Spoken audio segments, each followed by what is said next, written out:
The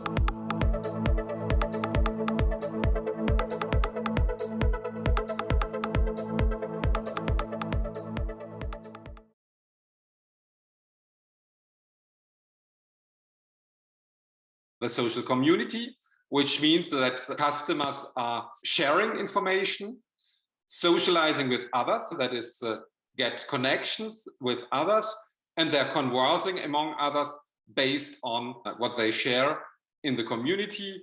And typical tools are the social media networks such as Facebook, Instagram, Line, China, WeChat, and Google+.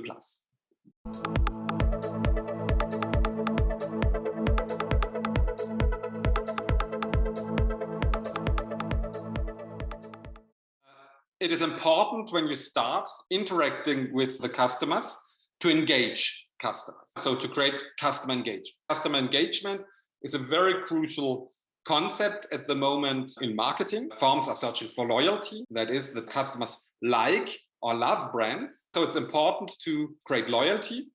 But beyond loyalty, engagement is even more important. Engagement means that customers not only become loyal, that is, they repurchase the brand, and they love the brand, but they also engage mentally in cognitive terms and become co-creators. That is, they create content on social media, they post photos, they post video, that they post text data. And so engagement means that customers become active and create content for the brand. And this is the highest level of loyalty, and that is why it's particularly important in social media, because in social media, customers can become engaged.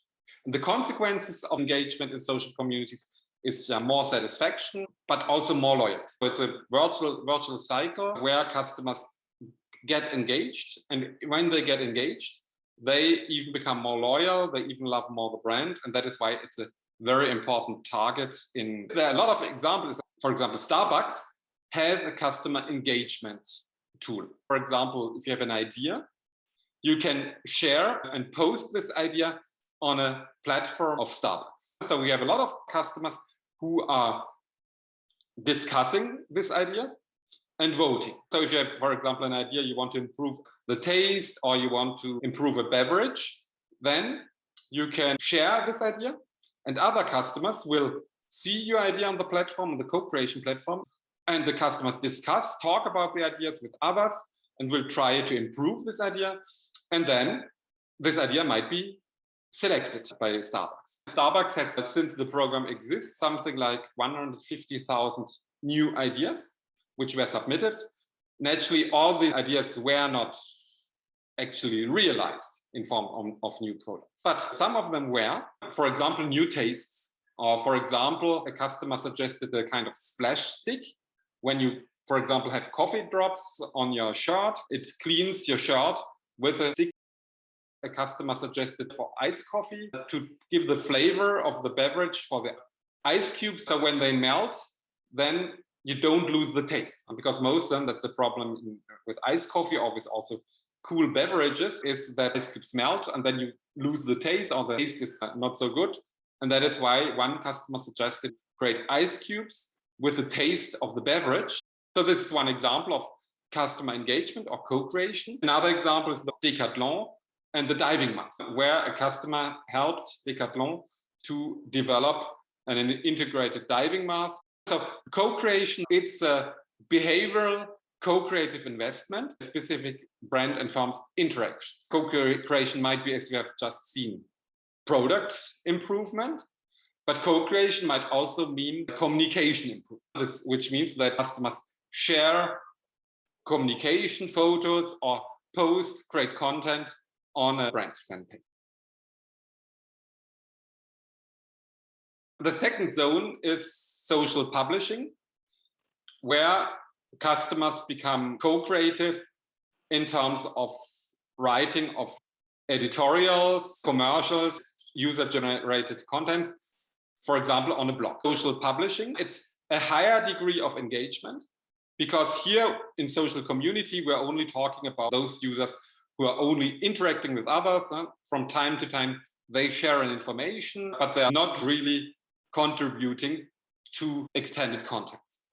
That is why with social publishing, more engaged customers create really important content, write editorials, write reviews, customers share photos on Instagram, share PowerPoint presentation on SlideShare, or is realizing a YouTube video to show the product in action, or are doing podcasts or webinars. So you see, from the engagement side, it's much deeper than social communities. This is a higher degree of customer engagement to the brand. Customers who are doing that are probably the opinion leaders. They have high and an important number of relationships on social media and can share this information to others. That's important. That is why it's important to focus and target principally opinion leaders who are active and who are creating content. You can also call them the influencers, because the influencers are those which are followed by a large number of normal customers in order to see them. These opinion leaders or influencers are doing a lot of word of mouth, also called WOM.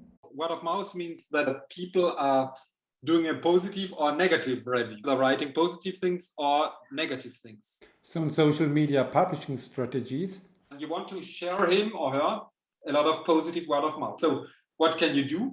You have to give incentives. That is why a lot of influencers are not really neutral.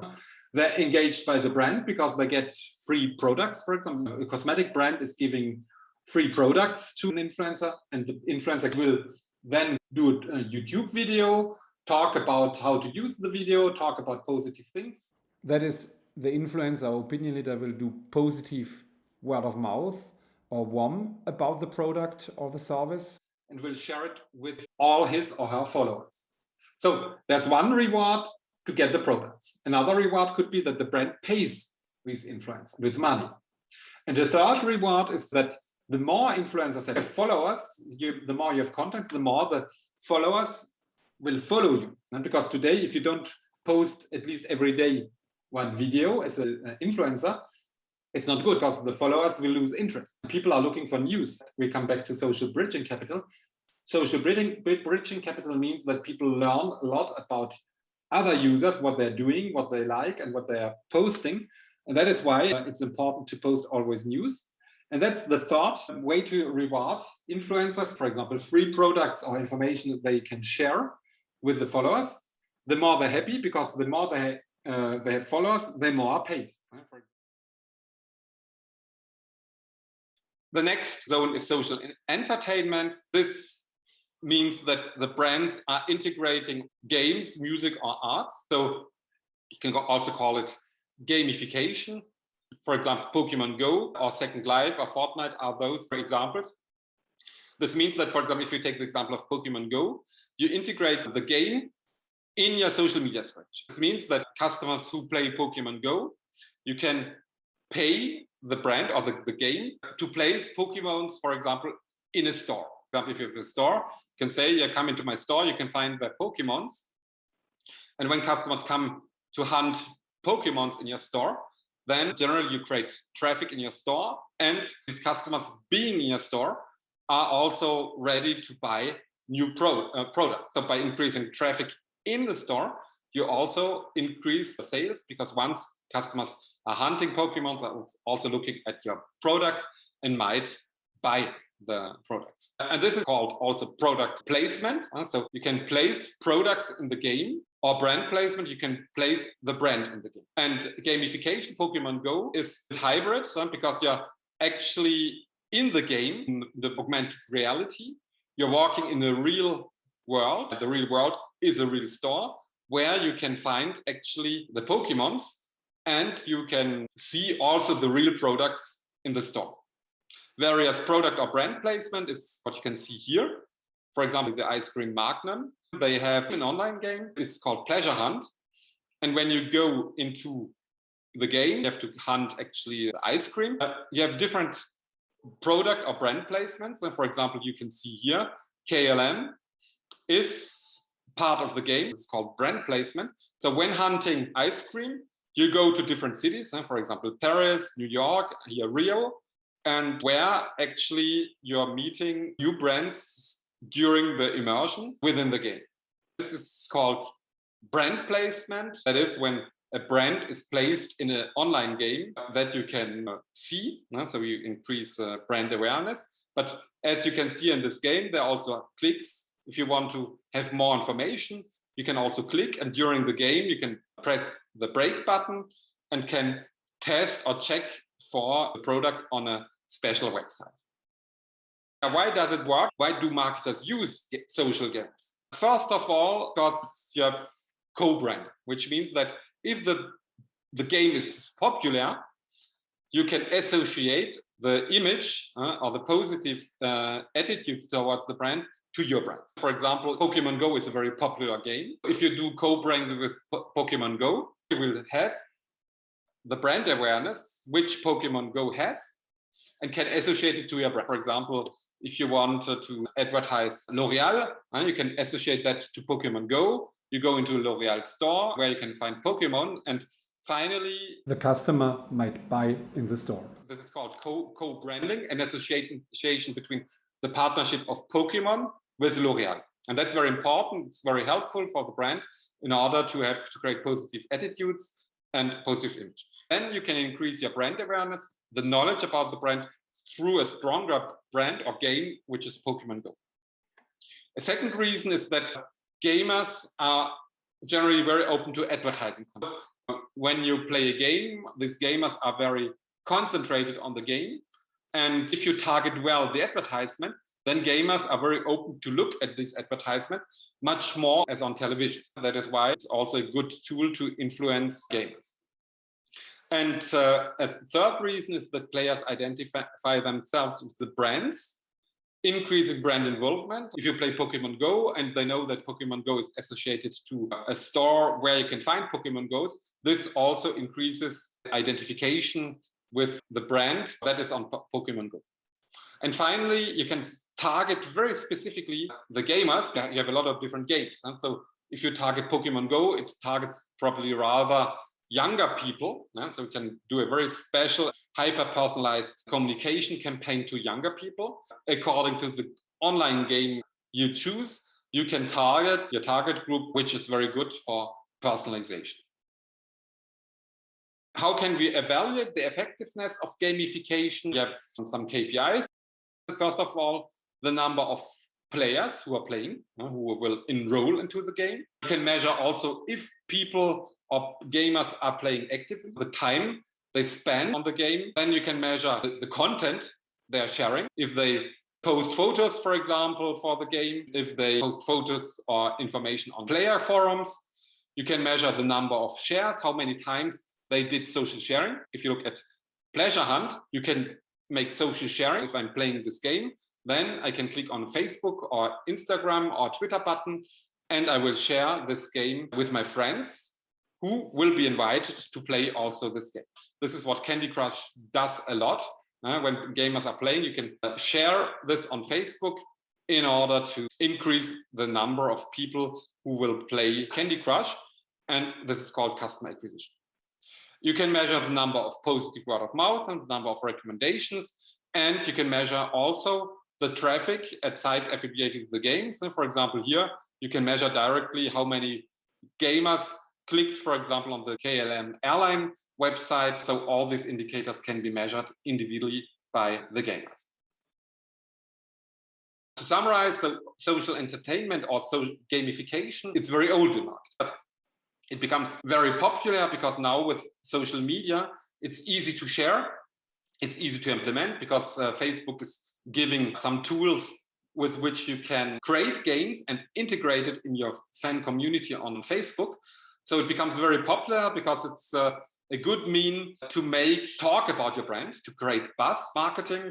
When you have an interesting game such as Pokemon Go or Candy Crush, then a lot of people are talking about that, which creates buzz. It's a good way to create online immersion because if you're on a website, it might become boring. So gamification might create exciting experiences for the gamers and for the purchasers. And it's also interesting because when you are playing, you might get an incentive to purchase more because you create a positive attitude towards the brand. The more people game, the more they might have positive attitudes to buy, which brings me to the last social zone, social commerce.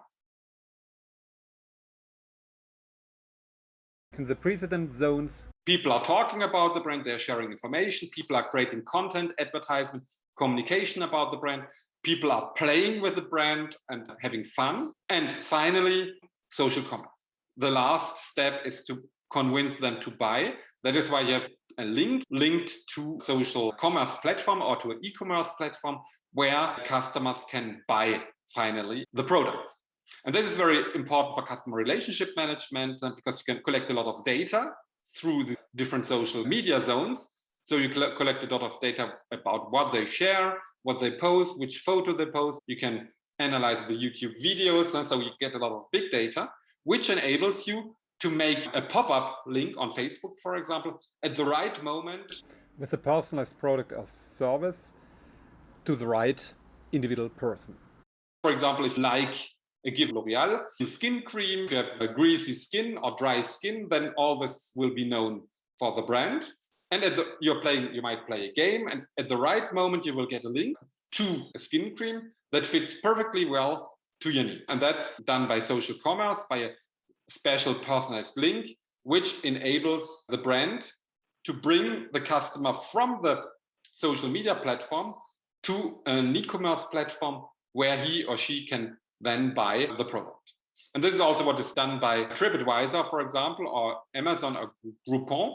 They are present on social media. If you have browsed a given product, they have pop-ups at the right moment to come on the e-commerce platform and to buy the given product. So what is social shopping or social commerce? It's an exchange-related activity. So it's an interaction between the brand and the customer that occurs on social media, such as Facebook, Line, or WeChat. It is in a digital social environment where activities correspond to the need recognition, pre-purchase, purchase, and post-purchase stages of a focal exchange. What does this mean? Typically in consumer behavior, we say that customers recognize a need. They recognize a need that I need a new smartphone. Then the pre-purchase behavior is the research of information. So I'm on Facebook and I need a new smartphone. So I look on the fan group of, for example, Apple, and I see a lot of information about the new iPhone. And I look at the post of customers, the positive experiences, but also the negative experiences. I might be also rerouted to a platform of Apple where I can find other information about the iPhone. I might be rerouted to a platform where I can find other information about positive or negative word of mouth. So this is pre-purchase activity. I collect information and I decide finally which iPhone I buy, iPhone 12, iPhone 11, iPhone 10, or an iPhone SE, which brings to the purchase act. I will have on the social media at the right moment, the right information, the right pop-ups, which give me the information, which is much easier than before. Because if you look in the real world, if you buy a smartphone, you have to go to a store, you have to meet a seller, you have to look at different leaflets, you have to collect information. So it takes much more time. And it's less personal. Whereas in social commerce or social shopping, the websites and platforms are collecting a lot of information, which enables the platform to make you highly personalized, highly targeted offerings at the right moment to convince you to purchase the product. And post-purchase stage is once you have bought the iPhone, you will feel satisfaction or not. If you feel satisfaction, then you might engage. Let's come back to our social zones. So you might share experience in the social community, or you might create a blog, or you might create a YouTube video to show telephone in action. So you engage and you contribute to the content and the communication of the brand. It's typically an example of brand co-creation where the customer then becomes active for the brand if he or she is satisfied. And if we come back to post-purchase behavior might be also negative word of mouth. So if you are not satisfied, that is why it's important to create satisfied customers, because if you're not satisfied, you might share your negative experience, which might negatively influence other customers. So you're doing bad behavior, you're not engaging for the brand, and that's very bad for the brand. So you can see, so social commerce or social shopping is an exchange between a customer and a brand in digital media, and it corresponds to all the activities of consumer behavior. That is the need recognition, pre-purchase, purchase, and post-purchase behaviors and all that on the social media platform. And it refers to situations where customers interact with others during shopping online. When you're on social media, you might interact with the brand. So you can ask via Messenger, chatbots, questions in an interactive manner to the brand, who will give you an immediate answer. But you can also ask questions to other customers who will also give immediate answers. So you can directly have the information in the pre-purchase stage on the platform. And that's very important because you get all the information not on the long term, you get it immediately. And that's very important because it's interactive and it's influencing the customer behavior very quickly and in a very interactive manner. And what is also important, everything is personalized because all your activities are tracked. So the brand is knowing a lot of things about the customers, and this information can then be used to do personalization, push messages you receive on your smartphone, on your tablet, or on your computer. An example, you have links that appear as pop-ups on Facebook, for example, here for subscription to The Economist. This is highly targeted because not everybody will have this information or this advertisement. So it generally corresponds to what you need or what you have shown as your interest. So you get a pop-up, which brings you then on a social commerce platform to enroll into Economist. Or you have a link to Shine, which is an e-commerce platform according to your research or the information you gave. And this information is used to give you personalized advertisements, convincing you to buy on the platforms.